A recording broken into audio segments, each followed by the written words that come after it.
eso, darles la bienvenida a quienes aquí nos acompañan. Y bueno, dices bien, ¿no? Primero hay varias cuestiones como de la situación actual. Primero lo de crisis, ¿no? La palabra que aparece por todos lados. Otra palabra, la de emergencia, ¿no?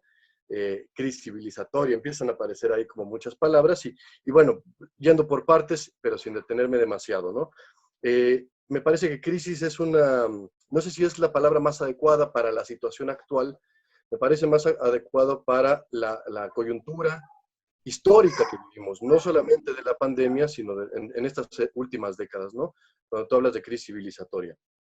Crisis es una palabra que usaba Hipócrates ya hace varios siglos, como un momento en una enfermedad, cuando la enfermedad o bien, bueno, cuando el sistema, ya sea el cuerpo humano o cualquier sistema, tiende a empezar a recuperarse o tiende a seguir la decadencia y eventualmente hacia su muerte, ¿no?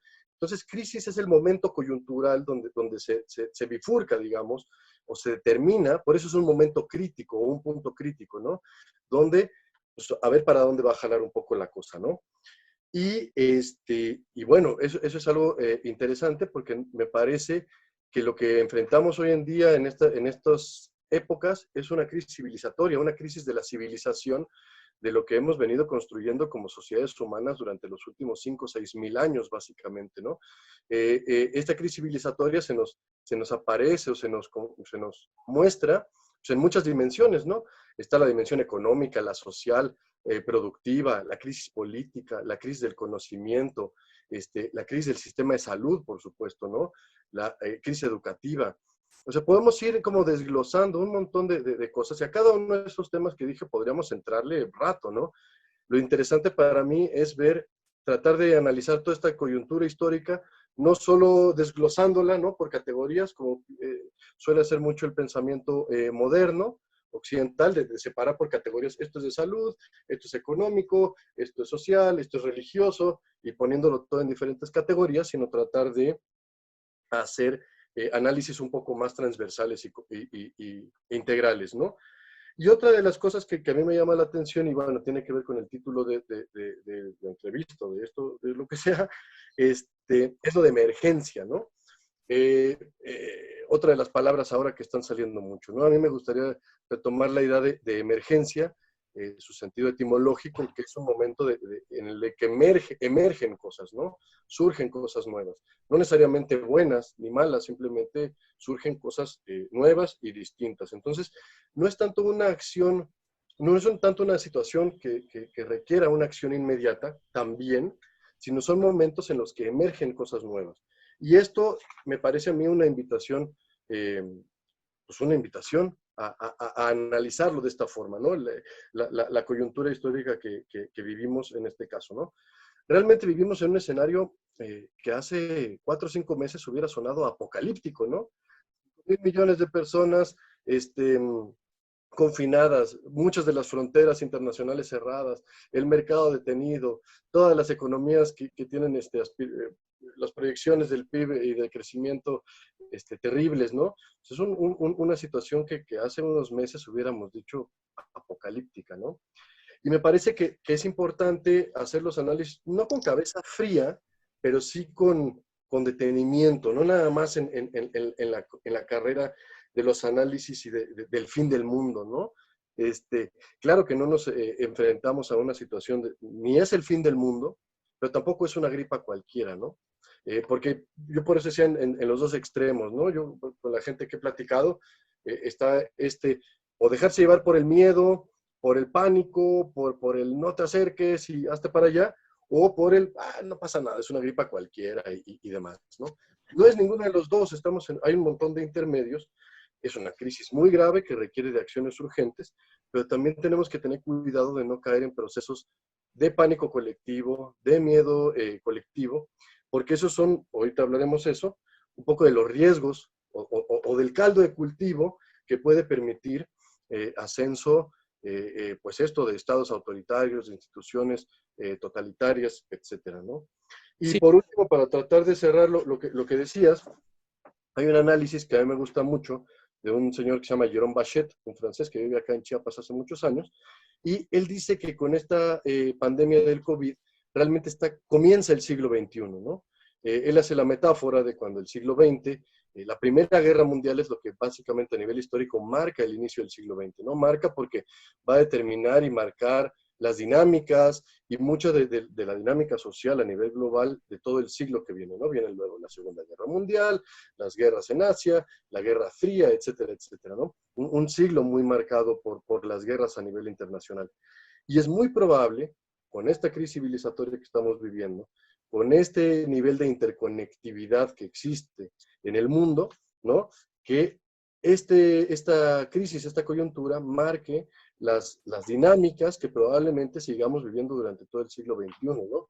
No solo en términos de pandemias y de salud, sino cómo van a reaccionar los estados, cómo van a reaccionar las instituciones, cómo va a reaccionar la sociedad ante algo, pues ahorita vamos a entrar en lo económico, ¿no? Pero muy, muy sensible, que es la supervivencia y que es las actividades que hacemos todos los días para subsistir, ¿no? Para tener dinero, para comer, para poder sanar, para poder aprender, para hacer cosas muy básicas de la vida que tenemos muy atadas ya con el dinero, ¿no?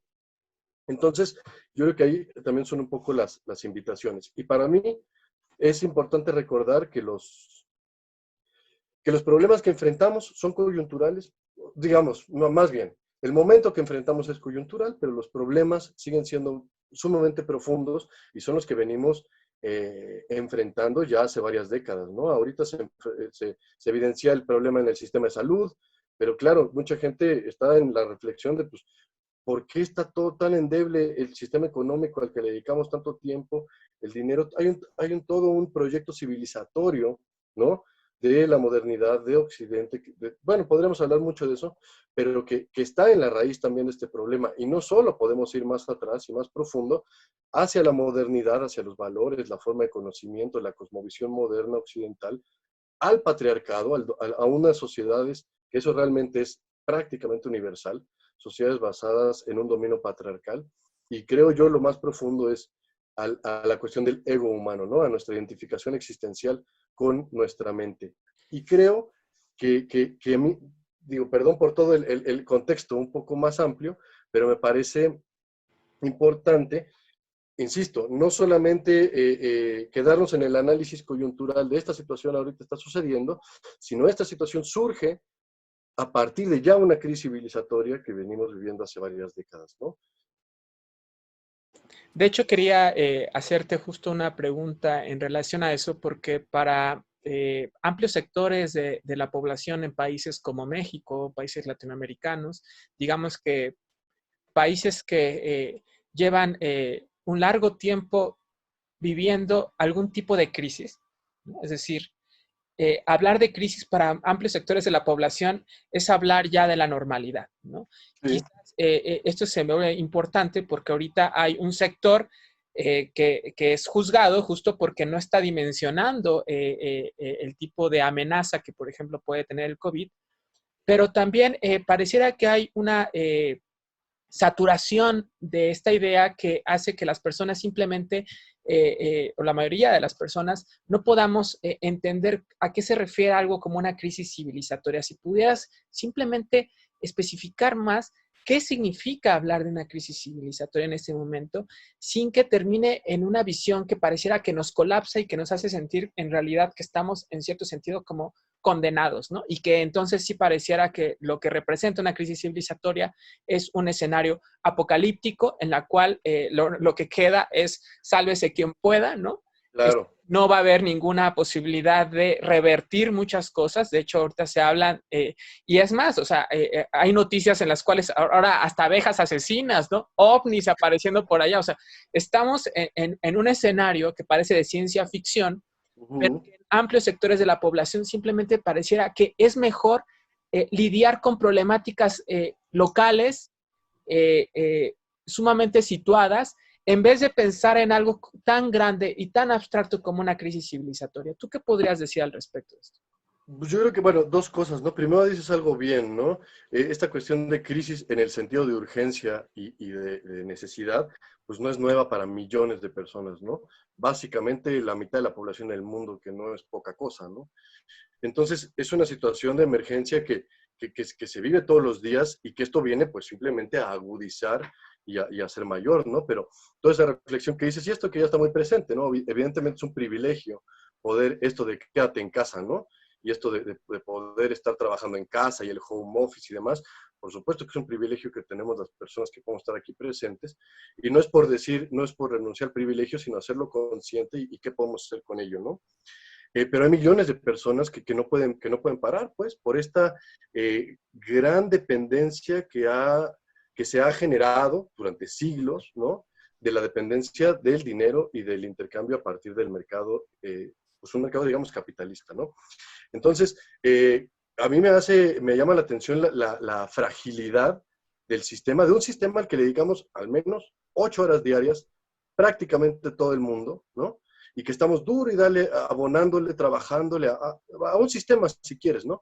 Pero que de repente para mes y medio, para 2 meses, 2 meses y medio, y entonces parece que todo colapsa, ¿no? Parece que todo se detiene, parece que es ya la crisis más grande económica desde los 20, en un siglo, etcétera, etcétera, ¿no? Y para mí es una reflexión importante de hacer, porque realmente estamos dedicándole nuestro tiempo, energía, esfuerzo, trabajo, la mayor parte de nuestro tiempo a un sistema que está con alfileres, ¿no? Entonces, bueno, esa para mí es una reflexión importante. Cuando hablamos de crisis civilizatoria, yo creo que hay varias cuestiones que habría que ver, ¿no? Primero, toda esta diferentes crisis en diferentes sectores de la vida humana, ¿no? El de salud, el económico, el educativo, el de la forma de adquirir conocimiento, bueno, una serie de cosas, pero importante, o bueno, no importante, lo que detona, digamos, todo esto, es, yo creo, que estamos ya llegando a los límites biofísicos del planeta, ¿no? O sea, ya estamos, ya lo hemos pasado hace ya varios años, pero esto viene a confrontar de una manera muy distinta, porque todas estas problemáticas de urgencia que hablamos, el hambre, la malaria, el cólera, otras pandemias y otras epidemias existentes, realmente no es algo que le pueda dar a cualquiera. Y esa es la realidad, ¿no? No cualquiera puede morir de hambre. Sí cualquiera dentro de ese sector de la población que está en esa urgencia y demás, ¿no? Pero a diferencia de esta situación, pues a cualquiera le puede dar coronavirus, ¿no? Y entonces eso pues, cambia, por supuesto, todo el análisis para mucha gente que estamos en las ciudades o medianamente acomodados y acomodados, ¿no? Sin decir con la vida resuelta, ¿no? Pero esto es algo muy distinto, o sea, a poder morir de una diarrea o que tu hijo o hija muera de una diarrea a los 4 años, ¿no? Y para mí, esto es también una reacción y es medianamente, no medianamente fácil, pero se puede entender como un sistema mundo, digamos, como un sistema vivo, lo que es Gaia, me gusta el nombre del centro que tienen, ¿no? Es un sistema sumamente complejo, sumamente resiliente, que durante milenios y millones de años se ha adaptado a cambios muy fuertes.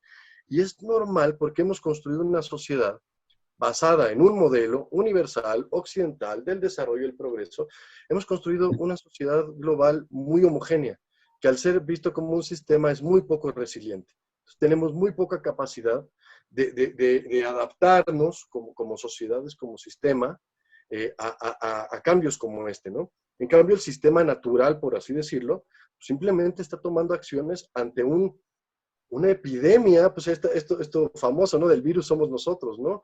O el cáncer que hablábamos hace rato, ¿no? A mí me gusta la metáfora porque somos parte como seres humanos de un sistema vivo, Gaia, Madre Tierra, Planeta Tierra, que cada quien le ponga el nombre que quiera, ¿no? Pues es un sistema vivo del que somos parte, que formamos y que de repente empezamos a reproducirnos de manera incontrolada, empezamos a crecer y ponemos en riesgo la propia supervivencia del sistema, ¿no? Es cuando yo hablo de civil, perdón, Sayuri, sí. Bueno, yo quería retomar un poco eso lo que o sea, antes de poder, bueno, se me hacía importante antes de estar perfilando esta crisis civilizatoria poder enunciar ciertas cosas del proyecto civilizatorio que está en crisis, ¿no? O sea, estar diciendo un proyecto civilizatorio de la modernidad capitalista que entre muchas otras cosas, pues pesa de capacitista, de extractivista, de colonial, de patriarcal, de racista, de clasista, ¿no? Y me parece importante perfilar, o sea, enunciar ciertas características precisamente caracterizar ciertas cosas de este proyecto, en primera para conectar con cosas que, por ejemplo, desde la economía social están enunciándose como una ruptura a este proyecto, pero también como pensar que, no sé, si bien tú dices que mucho de este sistema está sostenido en alfileres, y esto es evidente a partir de cómo la pandemia COVID vino a romper o trastocar tanto, creo que también hay muchas otras cosas que están muy, muy, muy arraigadas, ¿no? O sea, decir qué significa que todas las alternativas a la crisis que estén dando sean alternativas hipercapacitistas, ¿no? O sea, lo que veíamos en la entrevista sobre el cáncer de afectados de cáncer es que están usando la bandera de COVID para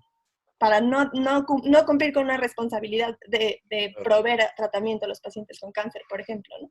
Claro. Entonces, sí, o sea, sí, caracterizar un poco este proyecto para pensar cómo gran parte de las alternativas que se están ofreciendo a esta crisis derivada de este proyecto civilizatorio están, pues, volviendo a caer a estas cosas, ¿no? Quizá, Claro, o cómo escapar de estas un poco.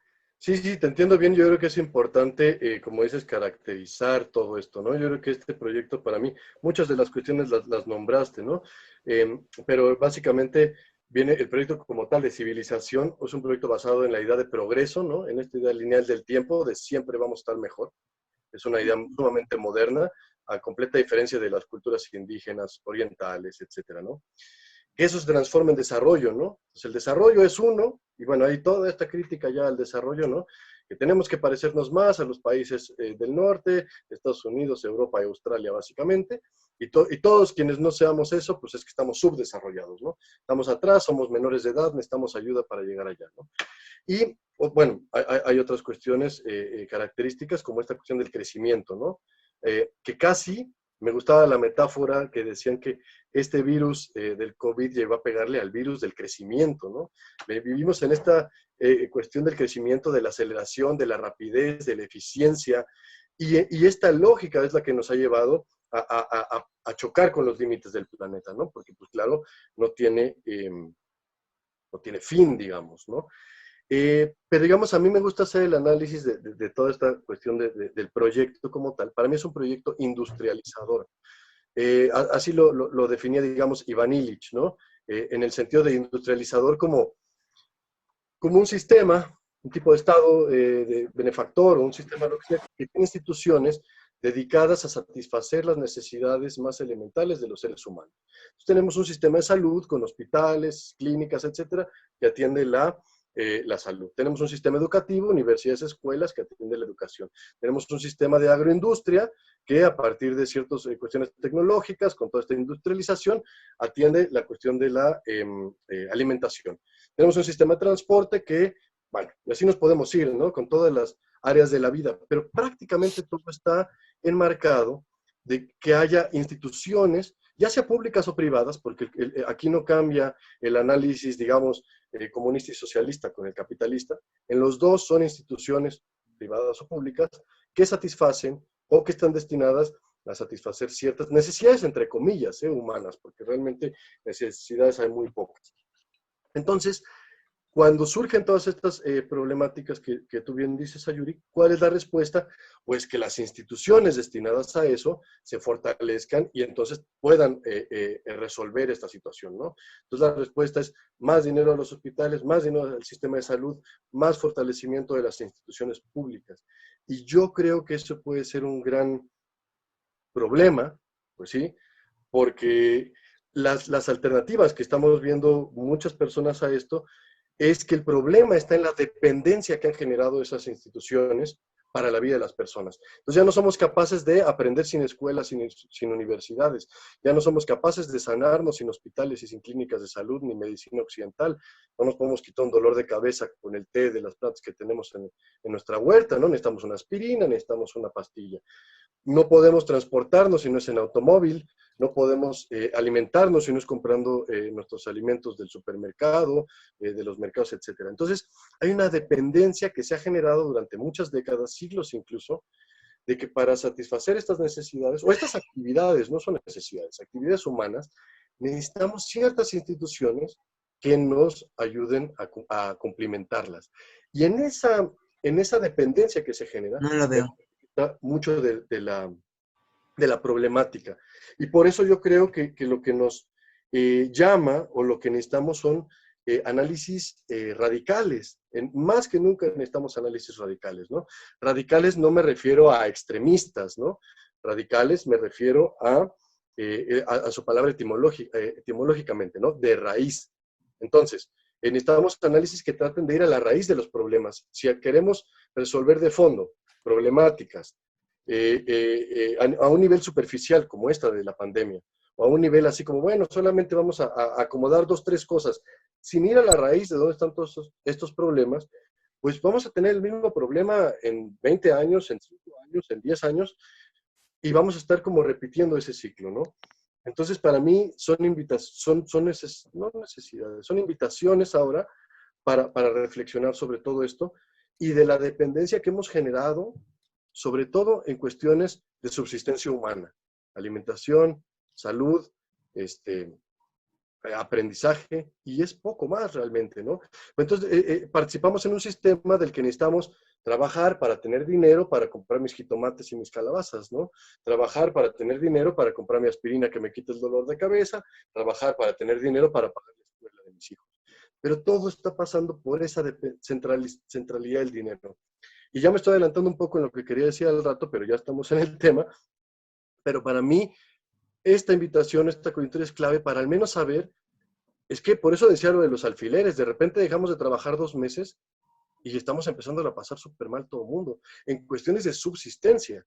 Yo no tengo problema de que necesitemos el dinero o lo que sea para hacer un viaje, para cuestiones de lujo, pero para poder tener agua, tener jitomates y calabazas en mi despensa y para poderme quitar una diarrea o un dolor de cabeza, me parece fundamental que empecemos a trabajar en propuestas autonómicas, es decir, que a partir de organización local, a partir de cada quien en su trabajo, podamos ir cumplimentando estos quehaceres humanos de una manera menos dependiente de un sistema que aparte nos está oprimiendo, ¿no? Por el dinero, por el colonialismo, por el patriarcado, vamos a ver un sinfín de análisis, pero un sistema opresor del que aparte dependemos. Entonces a mí me parece un problema importante, ¿no?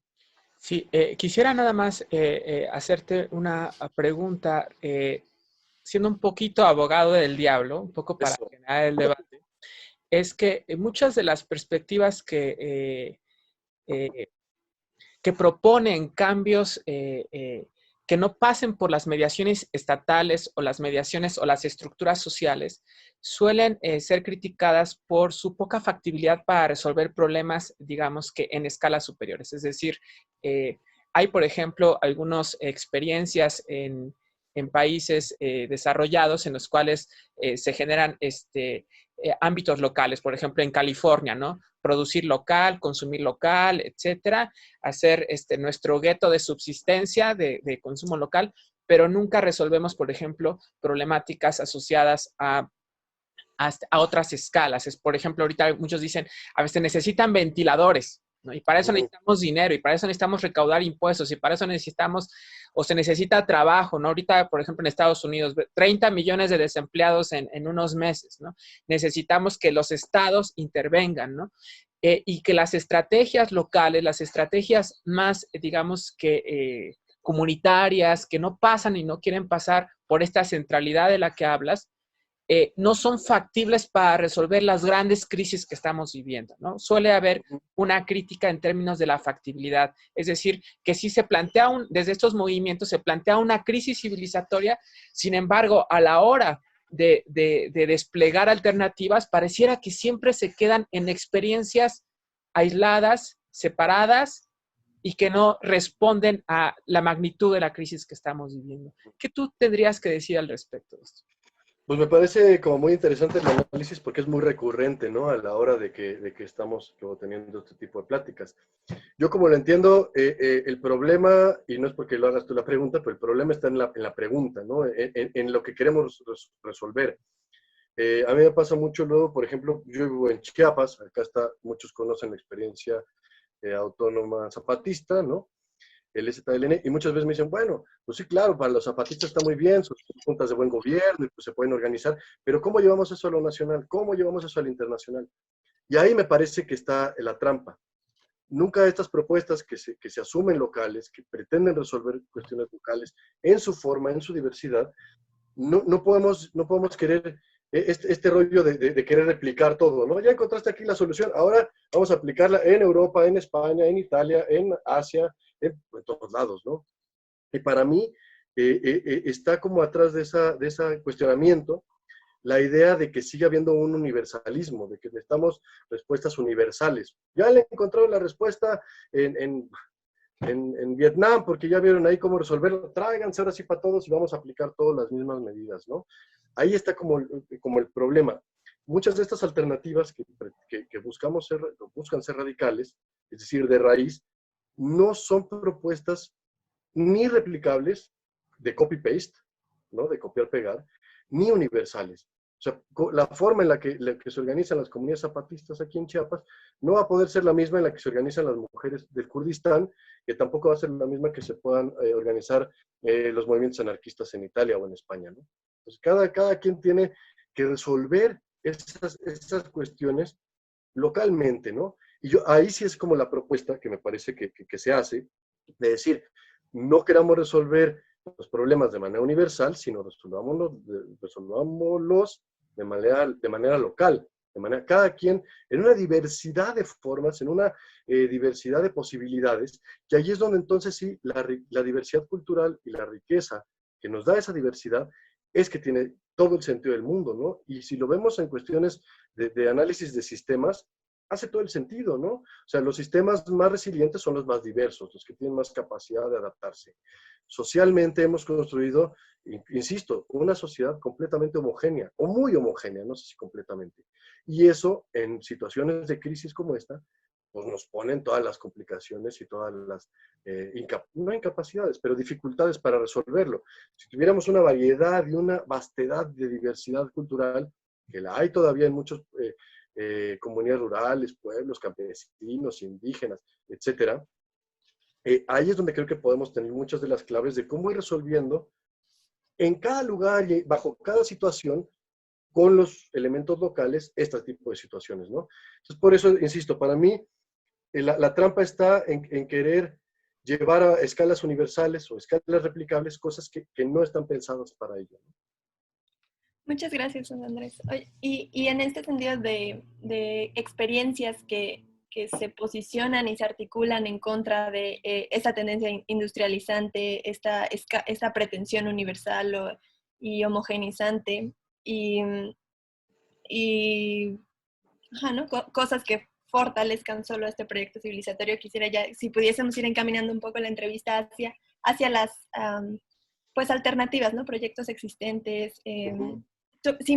Hasta si pudieses comenzar hablando de este grupo cooperativo en el que formas parte, del Yo Motel, y otras Bueno, experiencias. sí, claro. Yo, bueno, primero, yo sí trabajo hace ya muchos años con el grupo cooperativo Yomolatel, que es un grupo de cooperativas y empresas sociales, que bueno, son 4 cooperativas, 2 empresas, y bueno, trabajamos café, miel y demás. Aquí en Chiapas tenemos algunas cafeterías en otras ciudades, y toda la idea ahí es la siguiente. Bueno, antes de entrar en eso, justo hablo de la economía solidaria, ¿no? Yo creo que todas estas economías, lo que estamos buscando, no solamente en la crisis, sino desde hace muchas décadas, bueno, la economía social tiene ya más de un siglo, buscar otras formas de hacer ese proceso económico, es decir, de producción, transformación, intercambio, que hay muchas formas de hacerlo, ¿no? Y esta, particularmente la de la economía solidaria, busca cambiar las formas y valores de cómo se hace esto, ¿no? Entonces, en lugar de poner al centro el capital al dinero y todo lo demás dependiendo del dinero, aquí se busca poner al centro a la persona, al ser humano, a la naturaleza, y a partir de ahí entonces sí ver cómo podemos ir construyendo este proceso, ¿no? Bueno, extracción, si hubiera que hacerlo, de producción, transformación, intercambio, de otras formas, ¿no? Porque siempre se nos ha vendido que solo hay una forma de hacerlo, ¿no? La capitalista, la de buscar la máxima ganancia, la de si yo no gano, tú ganas, entonces la competencia máxima, etcétera, etcétera, etcétera. Y yo creo que lo que estamos buscando, muchas organizaciones, cooperativas, organizaciones de economías alternativas, es es hacerlo de una forma distinta. Claro que tenemos que seguir produciendo, claro que el dinero va a seguir existiendo, ¿no? Pero ¿cómo ponemos eso al servicio de construir estas opciones autonómicas propias? Para mí el gran reto de todo esto, y hablando de las alternativas, un poco a mí me gusta decir que dentro de las economías alternativas tenemos que ir buscando y trabajando cómo construimos alternativas a la economía, que son dos enfoques muy distintos, ¿no? Una cosa es decir, bueno, dentro de este sistema económico, pues lo adaptamos aquí, hacemos economía social, hacemos economía feminista, hacemos economía marxista, hacemos economía ecológica, convivencial, hay cantidad de economías alternativas, ¿no? Yo creo que para mí el reto, y vuelvo a lo de los análisis radicales, ¿no? Es entonces cómo a partir de esto vamos construyendo alternativas a la economía. Entonces, lo pongo en un ejemplo que es el que nosotros trabajamos, ¿no? Claro que seguimos vendiendo café, vendemos café, tenemos cafeterías, e incluso vendemos en Estados Unidos, en Europa, dentro de los canales capitalistas, dentro de la economía de mercado convencional, pero ¿cuál se vuelve el objetivo en eso, no? El objetivo tradicional, digamos, sería hay que ingresar más dinero, porque eso nos va a ayudar a satisfacer más nuestras necesidades y con eso, pues, entonces empezamos el desarrollo, el progreso y demás, ¿no? Digo, por supuesto, caricaturizo y simplifico por demás el análisis por esto, ¿no? La idea aquí es, vale, necesitamos el dinero, necesitamos vender, porque la necesidad es muy urgente. Entonces, ¿cómo trabajamos, cómo hacemos ese proceso para que en el camino nos vaya acercando a construir alternativas a la economía? Es decir, cómo vamos trabajando en la soberanía alimentaria, en nosotros poder producir nuestros propios alimentos, nuestra propia medicina y nuestros propios procesos educativos, ¿no?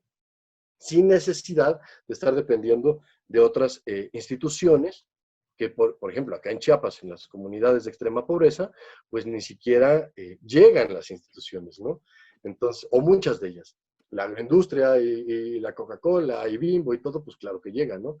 Pero, entonces es como jugamos bueno, no jugamos, participamos en los procesos de mercado, de economía, etcétera, pero encaminamos ese esfuerzo hacia ir tratándonos de salir de todo ello, ¿no? Y es interesante porque nosotros tenemos un ejemplo que usamos, esta trampa de creer de que vamos a solucionar los problemas y solamente inyectando más dinero, la metáfora que se usa ya es de un barril con hoyos, ¿no? Entonces el dinero, siendo el agua, pues tú le quieres aventar, tú quieres llenar el barril, pues le vas aventando agua, ¿no?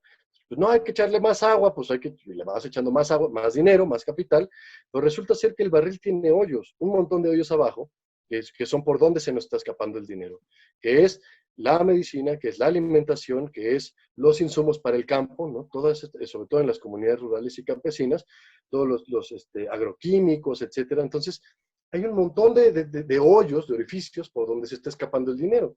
Entonces, si nosotros pensamos, la lógica es, échale más agua, pues necesitamos seguirle echando, el problema no se resuelve de fondo. El problema va a seguir siendo que se está escapando. Entonces, ¿cómo utilizamos esa agua o ese dinero para ir buscando tapar los hoyos? Para ir buscando que al menos para las necesidades o para las cuestiones más básicas o elementales de la vida, que sigo insistiendo, pues no son tantas, son alimentación, son educación, son salud, son transporte, el proceso de parir, no son tantísimas, pero es donde cuando venga una crisis, otra, porque estas pandemias van a seguir viniendo durante el resto del siglo, o crisis económica, o crisis de salud, o crisis o una situación de emergencia por estados autoritarios. Bueno, hay una situación de cosas, pero entonces creo que nos llama a buscar, al menos en las cuestiones más elementales de la vida, cómo podemos satisfacerlas por cuenta propia, ¿no? Y yo creo que ahí es donde las pequeñas localidades, donde los pequeños grupos, no solamente en comunidades campesinas, ahí es mucho más fácil, pero también en los barrios, también en las colonias, en las ciudades, con los vecinos, en las vecindades, los edificios, podemos ir buscando cómo nos organizamos, cómo de manera organizada y colectiva podemos irle poniendo tapones a esos hoyos por donde se nos está escapando el dinero, ¿no? Y básicamente entonces estamos hablando de autonomía, ¿no? Perdón, Octavio. Sí, quería que pudieras aclarar algo, porque a veces hay, digamos que mucha confusión respecto a cómo puede ser, como dices, una alternativa a cierta economía o una economía alternativa, que sería, tú no estás hablando solamente de hacer del proceso de producción un proceso de cooperativo, o sea, no solo estás pensando en una cooperativa, en una forma más colectiva de producir, en este caso, ganancia, ¿no? Sino estás pensando en todos los otros aspectos que sostienen la vida de un colectivo, ¿es así? Y si es así, pudieras también darnos ejemplos sobre cómo se están tapando esos hoyos, así como por dónde puede ir, porque ahorita lo que sí está habiendo, por lo menos en amplios sectores, es la necesidad de impulsar proyectos económicos alternativos, ¿no? Pero hay mucha confusión al respecto, porque para muchos un proyecto alternativo económico es simplemente el título, ¿no? Le agrego yo cuestión ecológica, le agrego orgánico, le agrego comercio justo. De hecho, en una entrevista que tuvimos aquí hace unas semanas, hablábamos del efecto que está teniendo este tipo de economías en países como Estados Unidos, en California, en donde la Amazon compró ya estas tiendas de Whole Foods, que era esta especie de economía local, incluyente, etcétera, pero que sigue estando bajo la lógica del capitalismo, por decir de algún modo. Entonces muchos dicen, pues es que no es más que una nueva versión capitalista, pero ahora de manera más colectiva y con títulos que dicen ecológico, que dicen orgánico, etcétera, pero que reproducen el mismo esquema. ¿Podrías darnos un ejemplo de en qué sentido y cómo se hace la diferencia respecto a esos otros proyectos? Sí, bueno, mira, yo te lo puedo más o menos platicar con el caso que nosotros trabajamos, ¿no? Y es interesante porque a nosotros fue otra coyuntura la que nos enfrentó con esto. Muy rápido el contexto era, veníamos ya de muchos años tostando café, comercializando café. Por ahí de 2012 estábamos súper bien, llevando exportando café y todo, y de repente cae la crisis de la roya, que para quien no sepa es un hongo que pegó muy fuerte a los cafetales en México, en Centroamérica, desde Colombia, y a nosotros, bueno, cuando nos pegó fue 2012-2013. Se nos fue el 90% de la producción de café, que es el ingreso, prácticamente todo el ingreso de las 400 familias de la cooperativa, ¿no? Entonces, de la noche a la mañana, pues veníamos, no, que muy bien, que el café que está vendiendo padrísimo, muy buenos precios, etcétera, y de repente, ¡pum!, casi prácticamente se apaga el ingreso, ¿no? Entonces decimos, claro, entonces tenemos la situación de, habíamos tenido dinero, que bueno, en los últimos años, pero ahora ya no tenemos ese ingreso económico, ya no tenemos la posibilidad de tener nuestro propio café, digo, nuestro propio alimento, nuestra propia salud, etcétera, ¿no? Entonces todo eso nos llevó a la reflexión de, claro, está muy bien seguir vendiendo café, tenerlo a buen precio, de buena calidad, etcétera, pero tenemos que ir trabajando para cuando se vengan este tipo de problemáticas, tener las cartas esenciales, insisto, al menos para la subsistencia, porque los problemas pues, son muy distintos cuando los abordas desde las comunidades rurales, campesinas, donde el tema, como ya se decía, el tema es de hambre. Ya no es de quédate en tu casa y no salgas y ya no vayas a tomar cervezas los viernes durante 3 meses, ¿no? Ahí el tema realmente era de años de hambre, ¿no? Entonces ahí empezamos toda una reflexión y ahora lo que estamos trabajando, sin dejar de trabajar el café en la calidad, en la taza, etcétera, etcétera, es cómo usamos ese retorno de inversión que hemos logrado para detonar procesos de soberanía alimentaria, de huertos de traspatio, de intercambios locales, o sea, cómo vamos creando ciclos económicos que no necesariamente participen de ese mercado hacia afuera, ¿no? Hacia las exportaciones, decimos nosotros, no nacional, sino exportaciones de la región. No es por necesariamente renunciar a ellas, insisto, es importante, el dinero lo seguimos necesitando, pero es importante que no solamente nos enfoquemos en que más dinero nos va a resolver el problema, porque lejos de eso, ¿no? Entonces, este caso, pues te lo, como tal, ¿no? Nosotros cómo lo estamos viviendo. Pero hay muchos otros casos, por ejemplo, en comunidades rurales también, colectivos que están organizando para hacer compras en conjunto, gente en las ciudades que se está acercando con amigas y amigos que saben de medicina natural, que saben de este tipo de cosas. Esto de las compras colectivas es un caso interesante, sobre todo en tiempos de confinamiento, porque son cosas que son muy necesarias y que nos van detonando procesos organizativos, ¿no? Entonces yo creo que cada quien en su localidad, en su realidad, es un poco el llamado de las y los compañeros zapatistas, ¿no? Con la sexta declaración de la Selva Lacandona, que es a organizarse cada quien para sus necesidades, para sus problemáticas, pero organizarse, porque realmente ahí es donde podemos tener una incidencia real a nivel local, insisto, que tenemos que buscar respuestas, no soluciones, respuestas locales y no universales, ¿no? O sea, vamos trabajando de a poquito en lo que podemos ir haciendo, ¿no? Entonces, bueno, no sé si más o menos Octavio respondía Entiendo que además habría mucho que ahondar en términos de las experiencias, ¿no? O sea, y creo que hay muchas dudas para muchas personas que están queriendo decir, bueno, ¿cómo me salgo de ser, en cierto sentido, y somos muchos de nosotros, esclavos de un sistema asalariado sin el cual simplemente no podemos vivir? O sea, no hay manera a veces, pero a veces hay muchas dudas sobre cómo podemos salirnos de ahí sin que quedemos bailando, ¿no? Sin que de Claro, repente digamos, pues, por ejemplo, dejo mi trabajo y cómo resuelvo, ¿no? Entonces, claro. son experiencias a veces las que permiten como clarificar por dónde se va. También cómo se entiende a veces la parte organizativa en términos de cómo se deciden las cosas. Cómo, por ejemplo, no sabemos vivir en comunidad, no sabemos decidir colectivamente, no sabemos tomar decisiones más democráticas, o sea, creemos que la democracia, por ejemplo, es ir a votar. Ese tipo de fenómenos emergen cuando queremos salirnos de esta economía asalariada, ¿no? Que responde a este proyecto capitalista global. Y por eso, por ahí va la pregunta. Y me gustaría que pudieras andar sobre eso, pero antes de seguir con esto, sí nos gustaría dar espacio a preguntas y comentarios que pudieran hacer las personas que están ahorita, que tenemos a un amplio número ahorita de participantes. Entonces, les vamos a pedir a las personas que tengan alguna pregunta, pues que ya sea que la escriban en el chat o que lo indiquen y les abrimos ahorita el micrófono. No les damos la opción de abrir el micrófono porque como ven se llena de micrófonos abiertos. Entonces, cosa que nos lo indiquen y ahorita con gusto. Mira, ya hay una pregunta aquí. Adelante, Israel. Bien. Bueno, muchas gracias por todo lo que nos ha comentado. Y un poco respecto a lo que Octavio señala y el problema de lo local o de la globalidad de proyectos de economía solidaria, ¿no? Me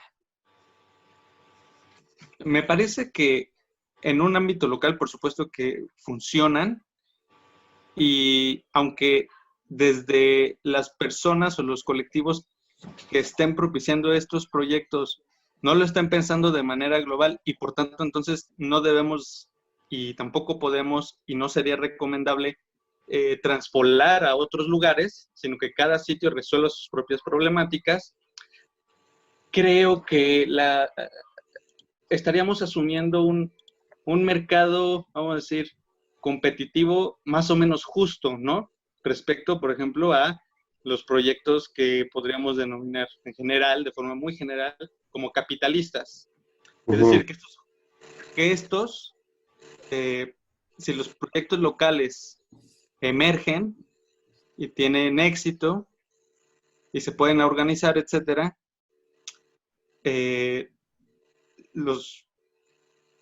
las empresas capitalistas no responden a menudo de una forma muy justa, ¿no? Como diciendo, bueno, está compitiendo libremente en el mercado o está compitiendo con su propia organización, con una forma cooperativista de elección democrática, etcétera, ¿no?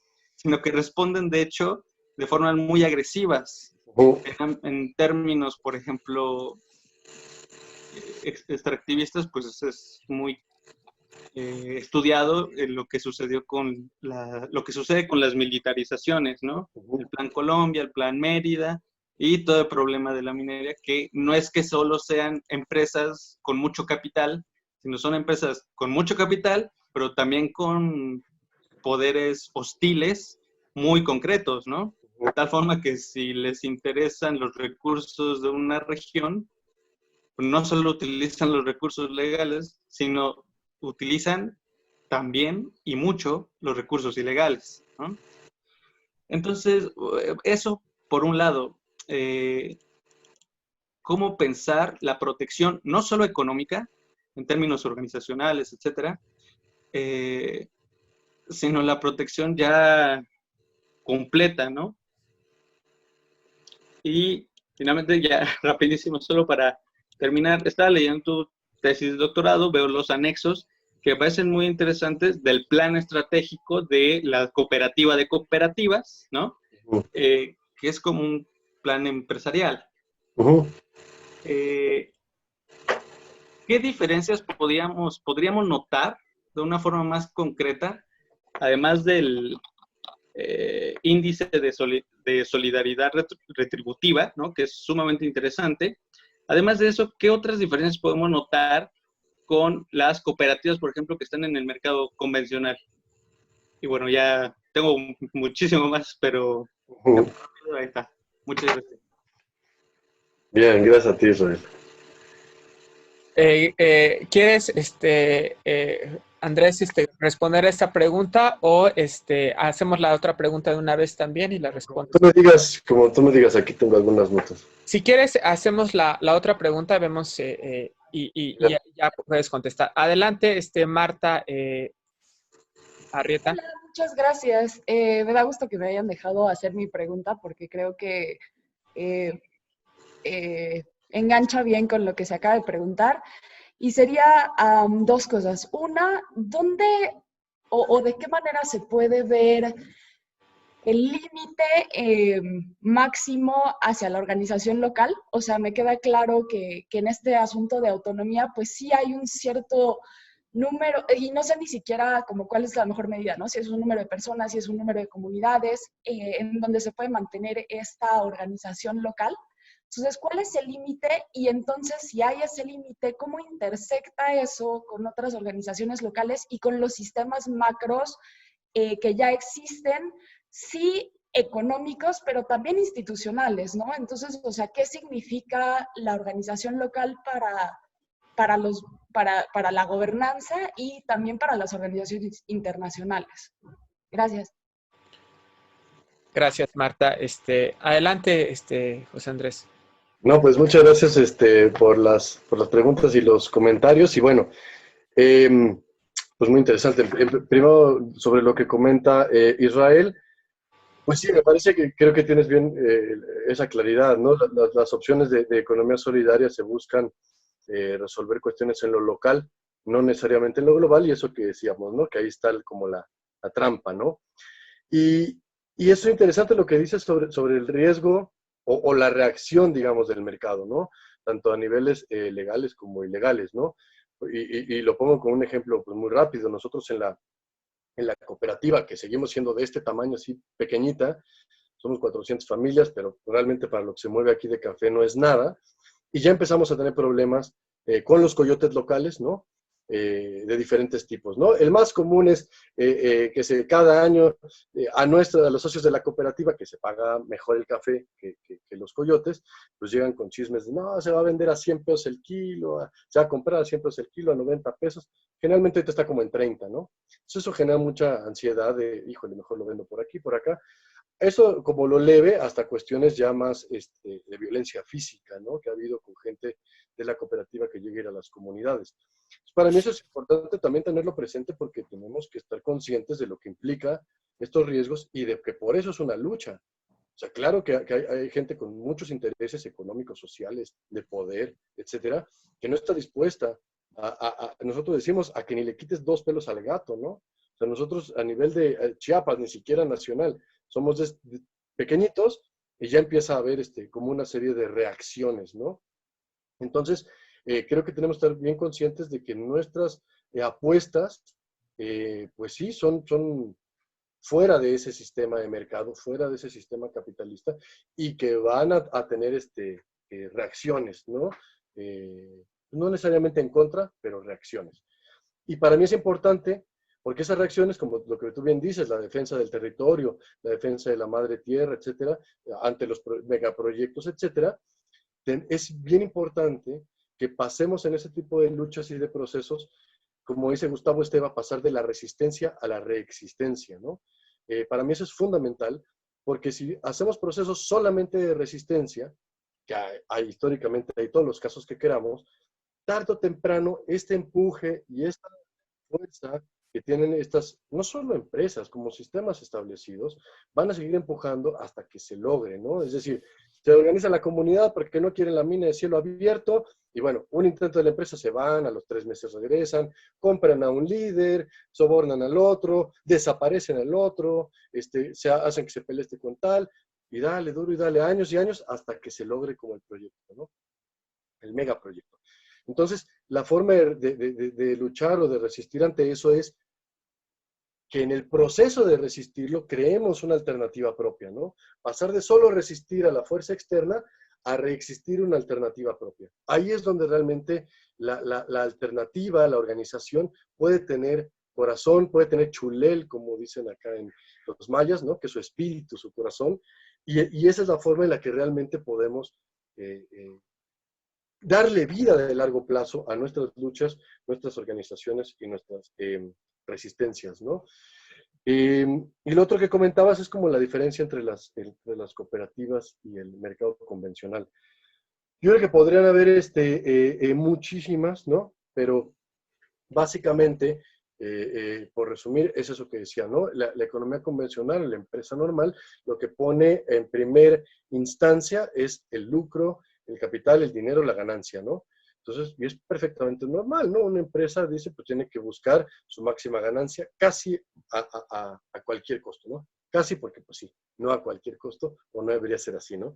Y en la economía solidaria o social y solidaria lo que se busca es maximizar el beneficio social.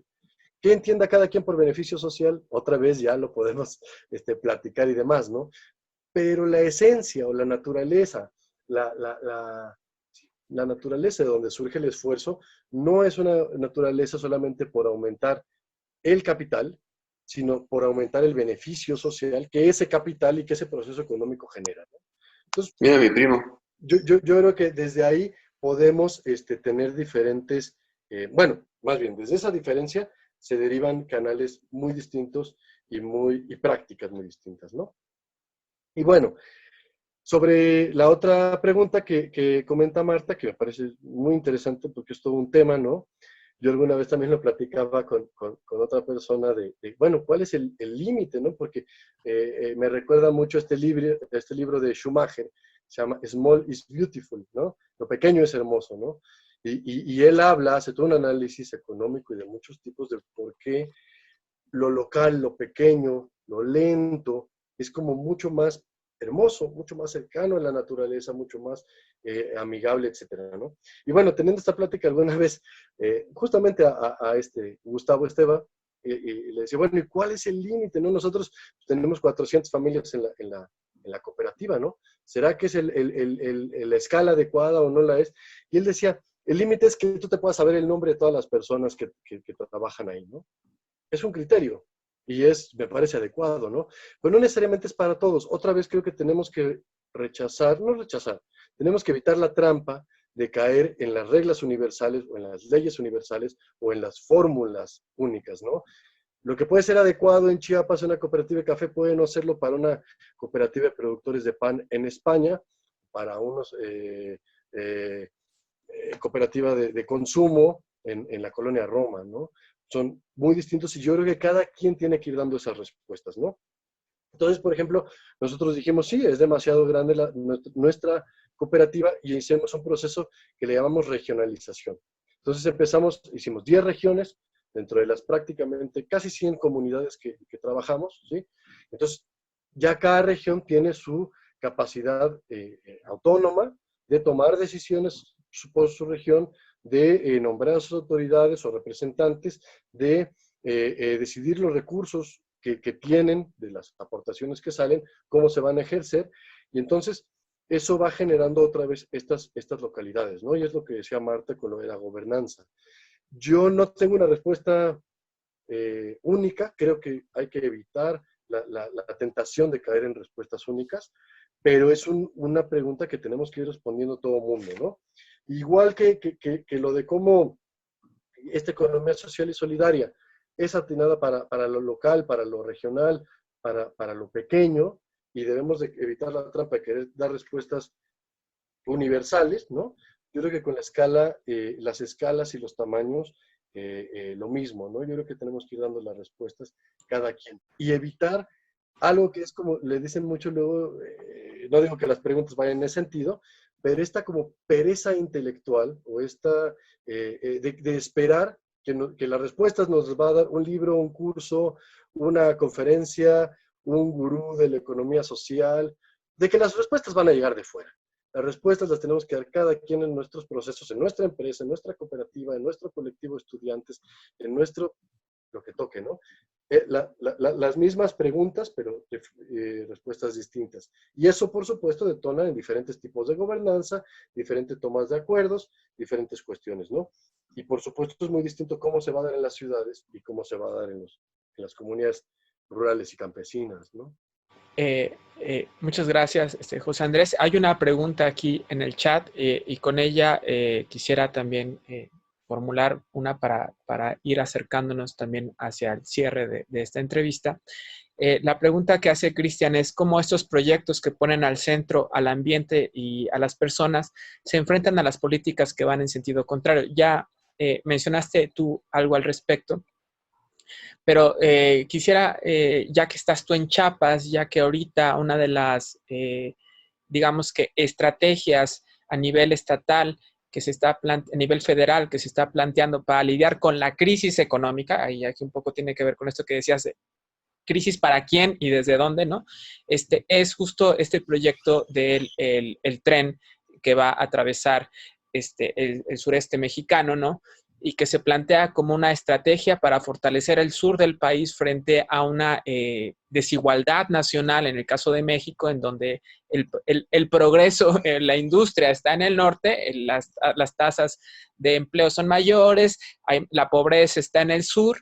Entonces, la estrategia desde el Estado es, necesitamos un proyecto de esta envergadura que va a atravesar, digamos que el sureste mexicano, y que justo la pregunta sería no solamente cómo se resiste, ya tú decías, y se resiste frente a esta estrategia, sino qué pasa cuando se llega a los escenarios, por decir de algún modo, del no diálogo, ¿no? Del conflicto. O sea, tú hablabas un poquito también ahorita acerca de eso. ¿Y qué posibilidades tú ves de hacer redes de cooperativas, si tienes ahí experiencias, o redes de comunidades, o redes que de algún modo tengan experiencia para lidiar con adversidades de esta escala, ¿no? Que vienen desde, en este caso, desde el gobierno federal? ¿Qué posibilidad también hay de negociación con este tipo de estrategias, o no la hay? Y si no la hay, ¿cómo salir de este atolladero? Si pudieras comentar algo. Y finalmente, bueno, aquí hay otra pregunta de Juan. Dice, dicen por ahí que somos instituciones con patas. Así somos el capitalismo. De ahí la necesidad de construir no solo lo económico, social, sino también lo cultural, lo subjetivo y la forma en que somos frente a la sociedad. Entonces, bueno, si quisiera responder a esto, y bueno, ahorita Sayuri si tiene otra, y vamos acercándonos al cierre también de la entrevista. Gracias. Bien. Bueno, como 14 preguntas. No, no es cierto. No, está muy bien, está muy bien. Está muy bien. Primero, desde los proyectos y las organizaciones alternativas, por así decirlo, ¿cómo hacemos con las políticas contrarias? Es un muy buen punto.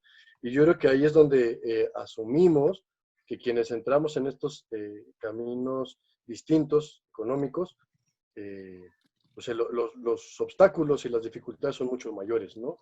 De entrada, por la exclusión, por los retirados, digamos, están los centros de producción, por lo que eso te aumenta los costos, y luego te ponen a competir con empresas que reciben subsidios del gobierno, y luego te dicen que pues todos tienen que competir en igualdad de circunstancias, entonces pues que hay que entrarle, ¿no? Entonces, hay que ser como conscientes de que entrar a este tipo de procesos alternativos lleva mayores dificultades. Y no por eso no vale el riesgo tomarlas, ¿no? Pero eso es un hecho, ¿no? O sea, es como que aceptarlo como está, ¿no? Y ver qué hacemos con eso, otra vez desde lo local y desde las estrategias que cada quien pueda ir estructurando, ¿no? Y un muy buen ejemplo que tú hiciste, Octavio, lo del Tren Maya, ¿no? Un tema muy polémico últimamente, que seguramente pues, mi respuesta igual y causará la misma polémica. Hay quien lo defiende, hay quien lo ataca. Yo no, muchos de los debates que he escuchado se basan en que si la consulta fue legal, que si no fue legal, que si se cumplió con las condiciones del convenio 169 de la OIT o no, etcétera, etcétera.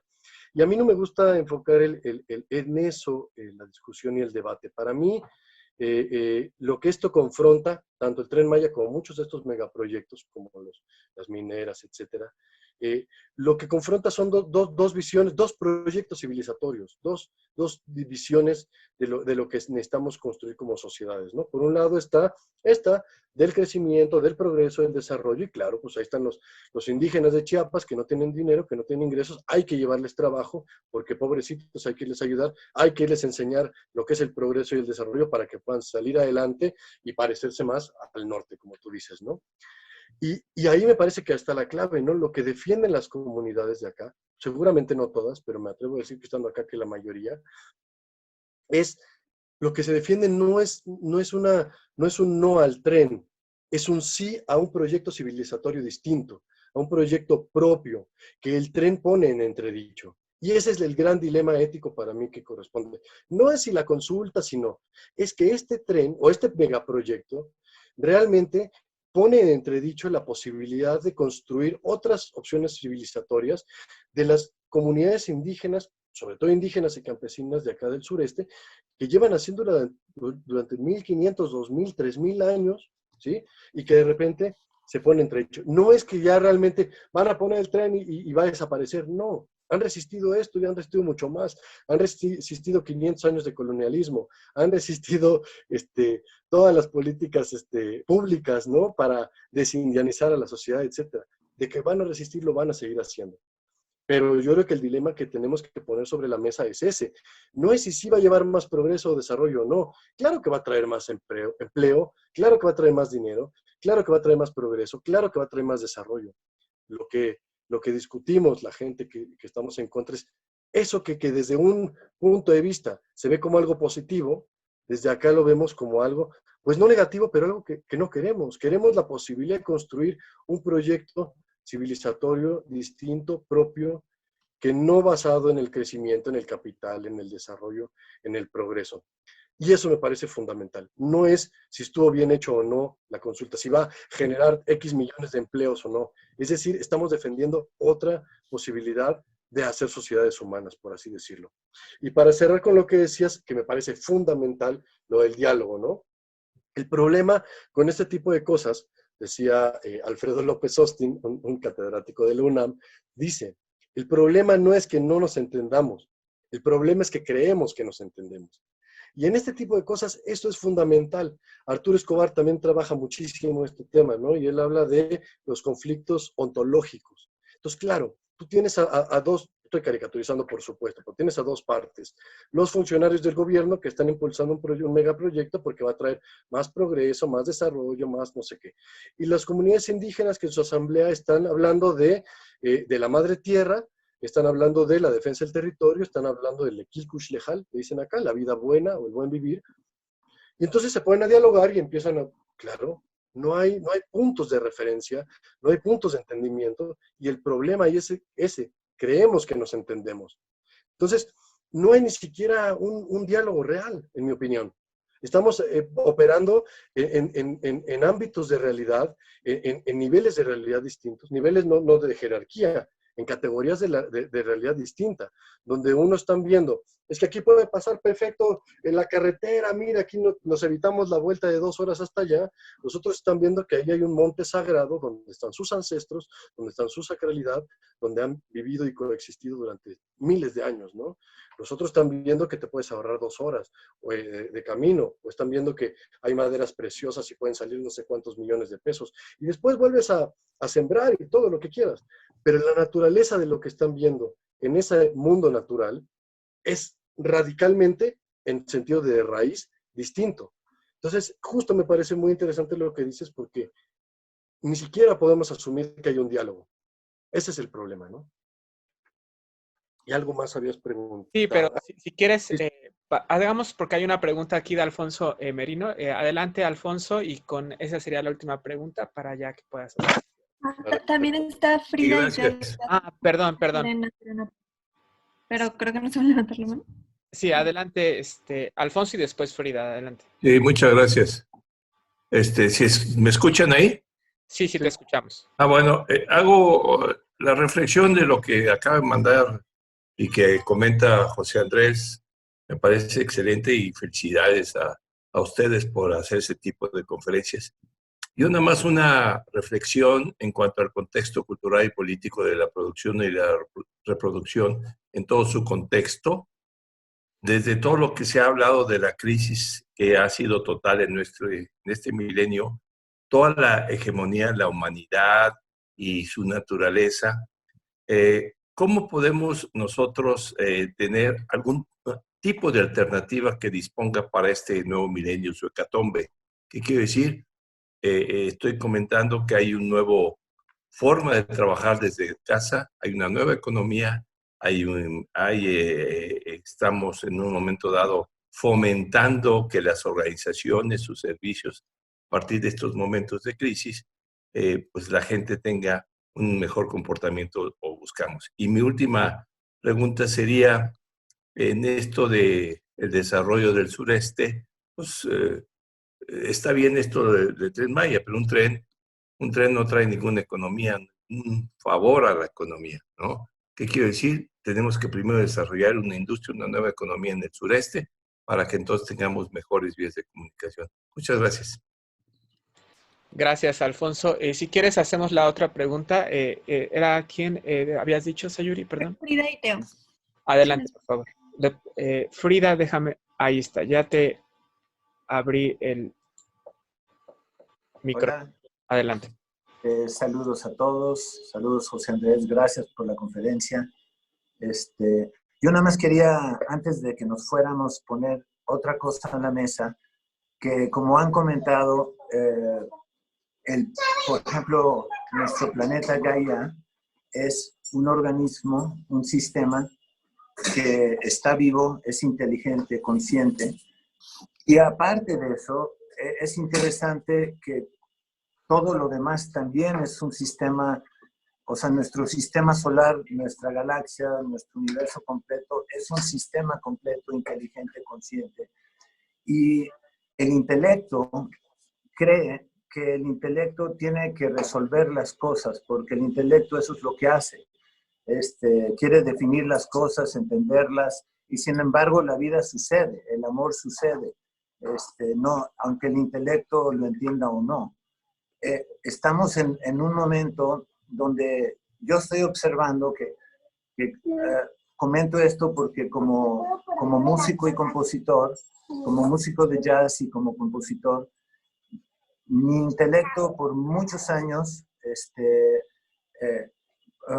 pensaba que creaba la música o las canciones conscientemente, y con el tiempo, con la madurez, me di cuenta que no, que simplemente yo era una especie de canal donde recibía estas canciones y esta música, estos solos de jazz o lo que sea, son momentos que suceden, son espontáneos.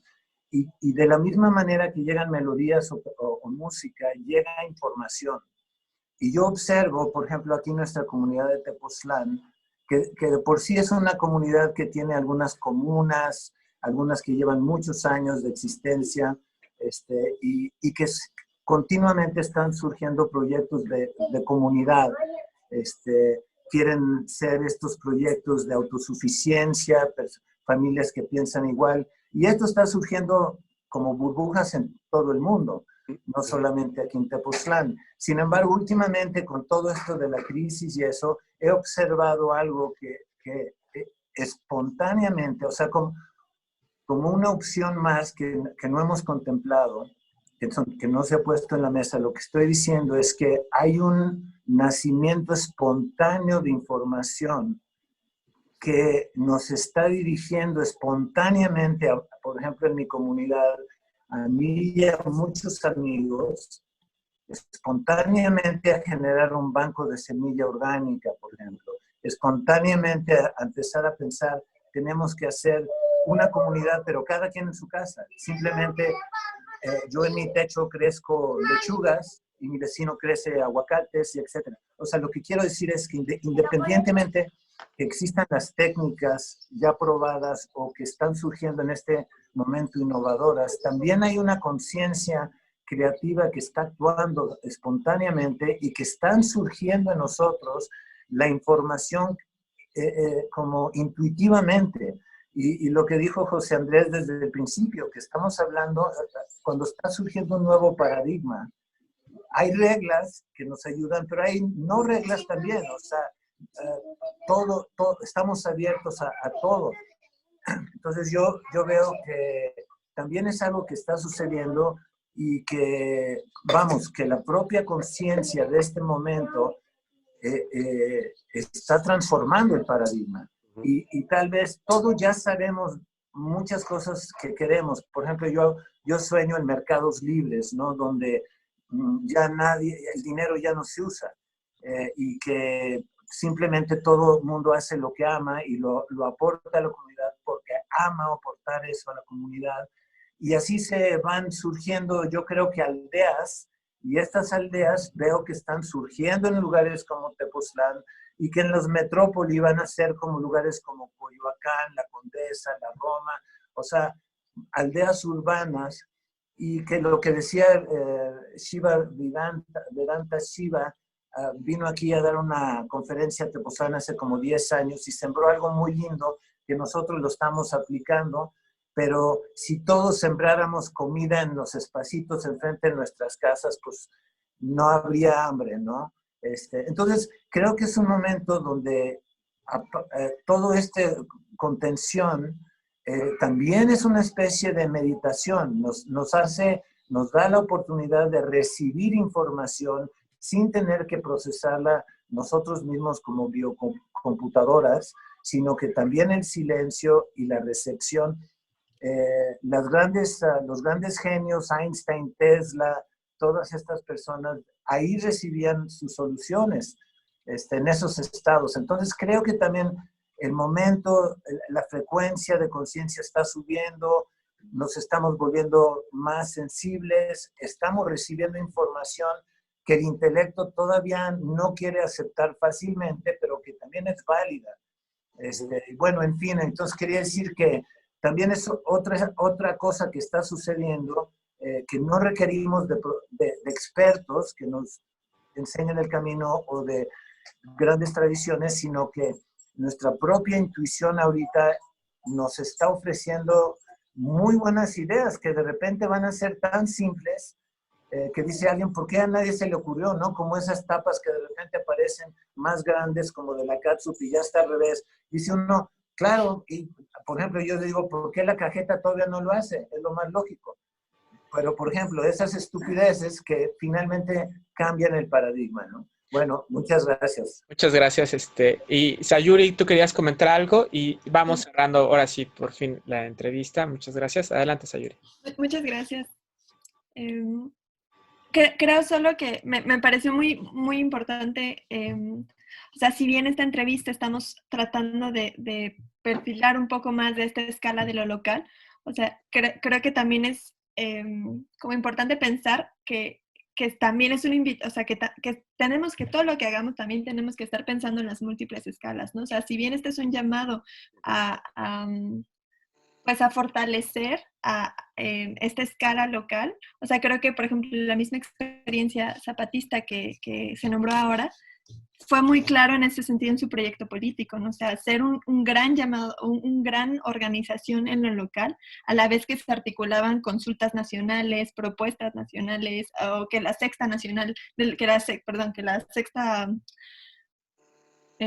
bueno, que la Gran Sexta era una convocatoria a pensar, a articular estas cosas, ¿no? Entonces, creo que Sí, no sé, ¿no? O sea, como pensar que estas ideas de fortalecer a lo local no tienen que estar en oposición a tejer resistencias, ¿no? Y redes en otras escalas, porque efectivamente son escalas que nos vemos afectados por, ¿no? Entonces, bueno, no sé, solo pensar que si bien la economía social creo que está haciendo claramente un llamado a que son muchas las necesidades que podemos resolver en lo local, es mucho el trabajo que se tiene que hacer desde esa escala, tampoco se trata, ¿no? Como bien decías, ¿no? De olvidar las cosas que se tienen que hacer y las redes que se tienen que tejer y las resistencias que se tienen que armar en otras escalas, ¿no? Pero bueno, si pudieses hacer un comentario un poco ya para cerrar esta entrevista. Claro. No, pues primero agradecer. Yo creo que las últimas preguntas se enlazan o se tejen bastante bien, ¿no? Y trato de ser así breve con los comentarios para no quitar ya mucho tiempo, pero me faltó responder hace rato como esto que se decía de construir lo cultural y lo social más allá de lo económico, ¿no? Yo creo que uno es construirlo y otro es recuperar lo que ya se tiene. O sea, porque también tenemos que evitar la trampa de pensar que todas las alternativas que necesitamos son nuevas y que hay que descubrirlas, ¿no? Tenemos ya un montón de bagajes, de cosas, de estudios, de puntos de vista, de culturas, de cosmovisiones, que ahí podemos recuperar un montón de cosas, ¿no?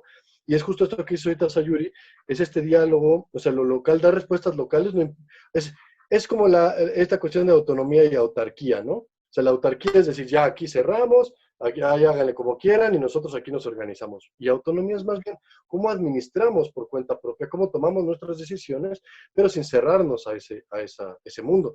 No nos podemos cerrar, nadie estamos hablando de no dialogar, digamos, con lo global, porque y ante un mundo globalizado, pues es necesario, ¿no?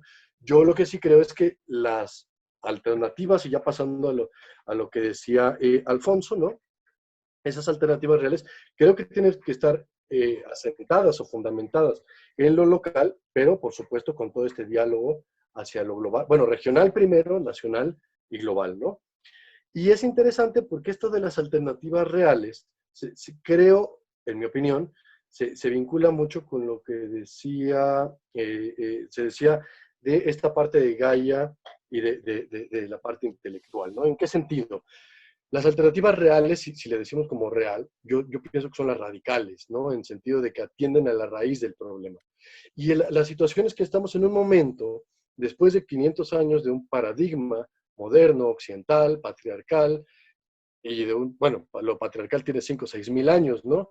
Y la cuestión del ego y del intelecto puede ser que todavía más. Entonces, no, hay mucha gente que dice que no es realmente directamente lo que necesitamos pensar e imaginar las alternativas, sino necesitamos pensamientos, sentipensares, saberes alternativos para pensar las alternativas, ¿no?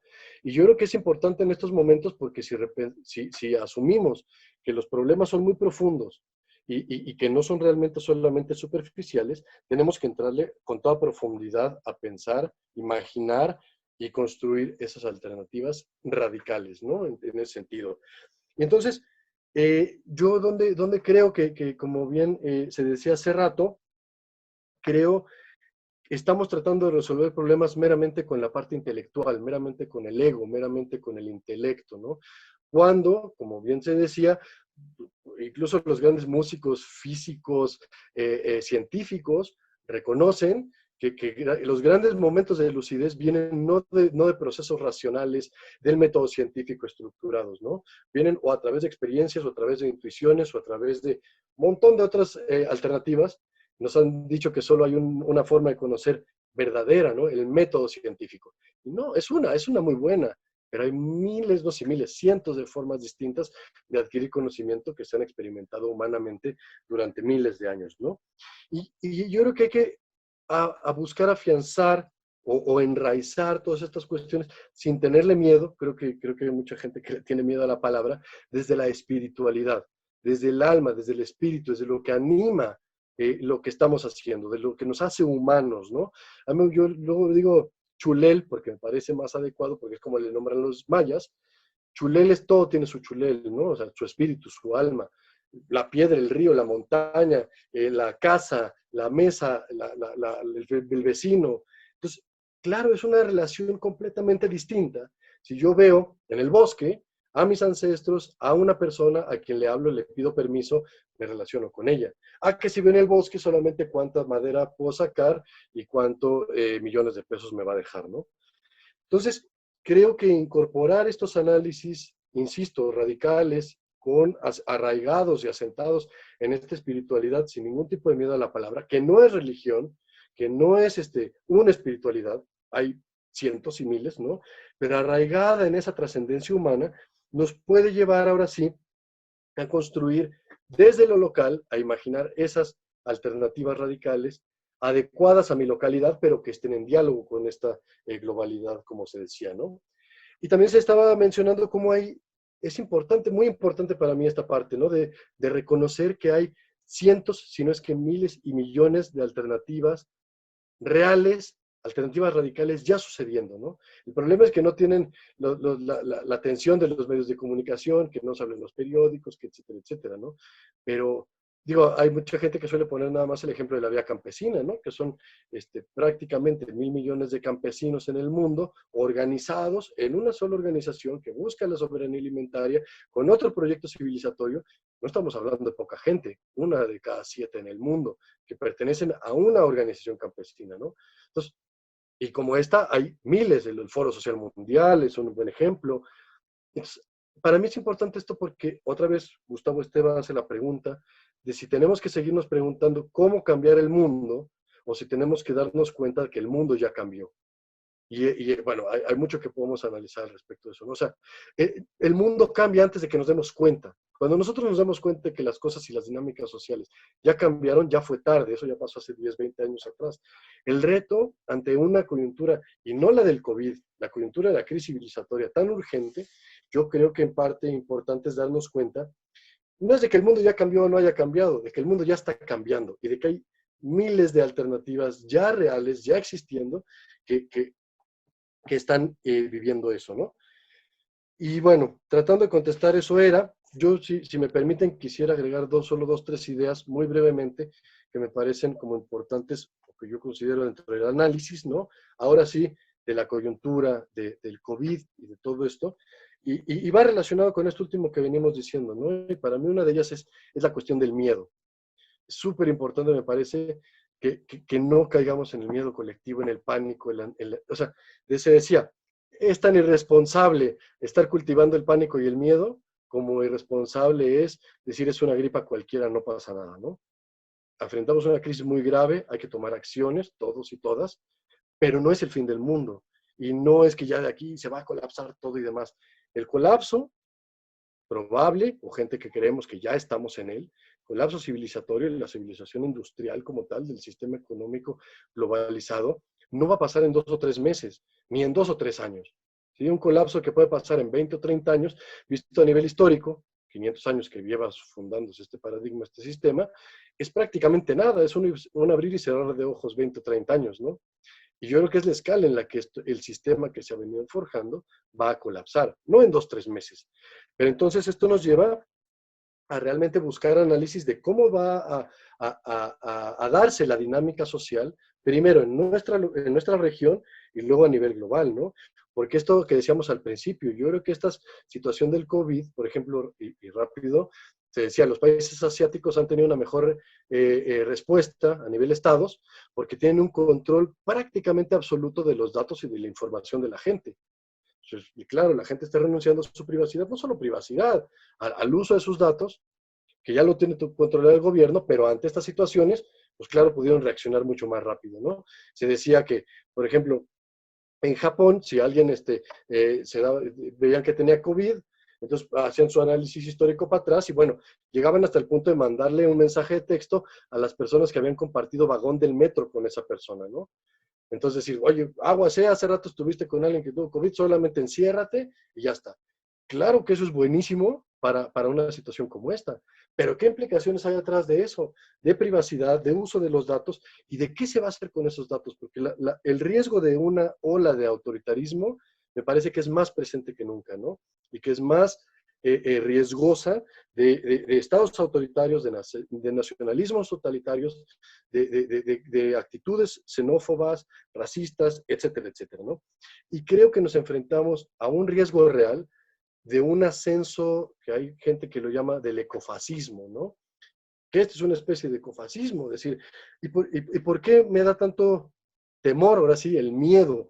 Porque el miedo nos lleva a ser sumisos y sumisas ante este tipo de acciones, ¿no? Entonces ya no tiene que venir el policía a decirme, quédate en tu casa porque te tienes que quedar. No, yo ya digo, no, el otro, el vecino, la vecina es un riesgo, es un peligro, entonces yo me voy a confinar solito, yo voy a obedecer solito, yo voy a incorporar todas estas medidas represoras porque es por mi bien, porque nos tenemos que cuidar todos y todas, ¿no? Entonces hay una línea que no hemos sabido bien dónde poner, pero que es sin caer en la paranoia y en el terror y en el pánico, y sin caer en no pasa nada, pero me parece súper importante que tomemos las acciones que tengamos que tomar, pero que no caigamos en ese pasar a que el vecino ya no es alguien para organizarme, o la vecina, o para hacer la compra juntos, o para cuidarnos en estas redes de defensa, sino pasa a ser un peligro porque no me vaya a contagiar. Y eso me parece que en estos siguientes tal vez 2 o 3 años que vivamos, va a ser algo, si no creo que lo más importante, pero una de las cosas más importantes de la dinámica que vaya a seguir, pues sí, las siguientes 3 o 4 décadas a nivel internacional, ¿no? Y creo que es probablemente, como dicen muchas personas, es la oportunidad que estábamos esperando muchos de los movimientos sociales, espirituales, organizativos. Puede ser que se trate de esa oportunidad que estábamos esperando y la responsabilidad pues está quedando en nuestras manos, porque realmente, que eso es a mí también lo que me gusta de hacer los análisis locales y regionales y no globales. Ante un análisis global, ¿yo qué incidencia puedo tener para cambiar la dinámica global? Pues ninguna, cero. Entonces, ¿eso que lleva a, pues no hay que hacer nada, entonces en mi casa y demás? Donde sí puedo tener una incidencia directa es en mi vecindad, en mi barrio, en mi colonia, con mis vecinos, en mi cooperativa, en mi empresa, etcétera, ¿no? Y yo creo que ahí es donde este análisis es sumamente importante en esta coyuntura, porque es donde la responsabilidad pasa a nuestras manos y no se la dejamos a las instituciones, a los estados, etcétera, etcétera, ¿no? Así que bueno, perdón que me tomara un poco más de tiempo. Al contrario, muchas gracias, José Andrés. Creo que has cerrado dando no solamente un panorama, sino también justo creo que un llamado, ¿no? Un llamado, una emergencia en muchos sentidos de emerger algo que tiene que surgir frente a estas dicotomías en las que parece que empezamos a estar. Quiero agradecerles a todas las personas que han entrado a este espacio. Vamos a subir este video también al espacio del Instituto Gaia y vamos a también subir el audio para que puedan compartirlo con las personas que gusten. Y también ahí acabamos de poner el correo. Ahorita preguntó a alguien si pueden buscarte para asesoría en términos de cooperativa, porque hay varias personas que están en ese sentido interesadas en ya impulsar algo y están buscando también referentes. Les vamos a pasar, ahí está el correo, pueden comunicarse y el objetivo de estas entrevistas es justo comenzar a dialogar, a debatir, pero también a ver dentro de cada espacio y localidad en el que estemos, a hacer intervenciones que afirmen la vida frente a este escenario también de miedo y de muerte que se está vendiendo por todos lados. Bueno, pues sin más, muchas gracias. Yo quiero aprovechar, agradecerte a ustedes, al centro, a todas las personas que están acá. Y bueno, para responder solamente eso, por supuesto que me puede contactar quien quiera. Mi correo es muy fácil, es como mi nombre es joseandres.fuentes, joseandres.fuentes@gmail.com. Cualquier persona me puede, por supuesto, escribir. Y bueno, yo a eso me dedico hoy en día, o intento. Bueno. Así que con todo, sí, está bien el correo así como lo pusiste. Así que, por supuesto, cualquier cosa, estamos ahí. Y bueno, agradecerles a todas las personas que están simplemente por esta reflexión, porque esto es como de lo más importante, empezar a hacer reflexiones profundas, radicales, de qué podemos hacer y con los amigos, con el vecino, con el trabajo. Realmente, por eso insisto, tomar en nuestras manos la coyuntura y no solamente ser actores de la historia y no solo espectadores de la misma, ¿no? Claro que sí. Me están preguntando que dónde vamos a publicar la grabación. Nos pueden ubicar en Facebook, en YouTube y en Spotify como Instituto Gaia Biocultural. Ahí pueden acceder a esta y otras entrevistas que hemos hecho. Y bueno, pues con este cierre que haces de que somos actores, efectivamente, está en nuestras manos. Hoy es una gran oportunidad también, no solo el peligro, pues que nos llevemos eso para el día de hoy. Que tengan muy buen día a todos y todas. Hasta pronto. Muchas gracias a todos y a todas. Hasta luego.